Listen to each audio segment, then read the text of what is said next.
I have a strong feeling that if you're the type of person who's very quiet and you hate other people listening in on you, and that's actually the main reason why you're quiet, it's because you were raised by narcissists and they chose you as the scapegoat.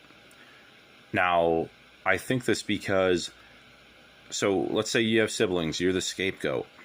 Your other siblings are the golden children. The golden children can do anything.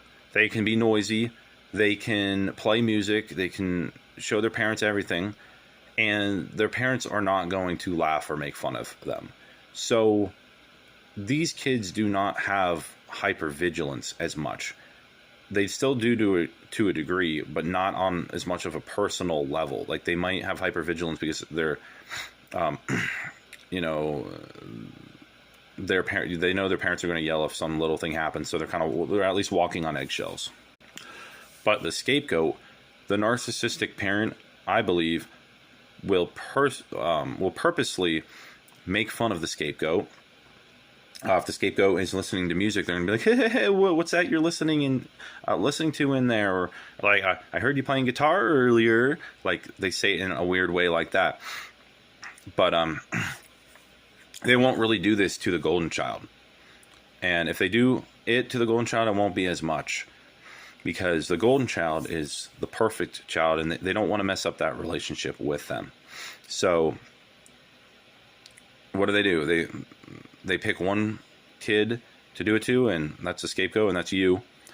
And now you as a scapegoat, you're left with all this hypervigilance. Now you're walking on eggshells to make sure you do everything perfectly so that the narcissist does not freak out at you. But they don't freak out at the golden child as much, you know. But for you, you could be perfect, and they're still going to yell at you.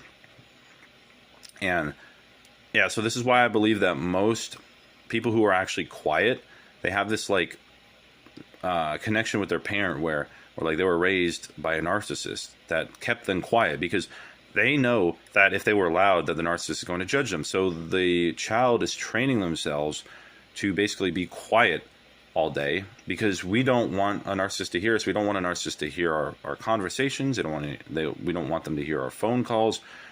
Our music that we listen to.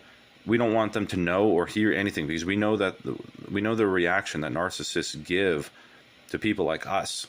So, like I said, if you're with a narcissist still, you literally need to get out of there permanently, or in the meantime, spend as much time away from them as possible so you can train yourself to not be so hypervigilant. That's just a thought.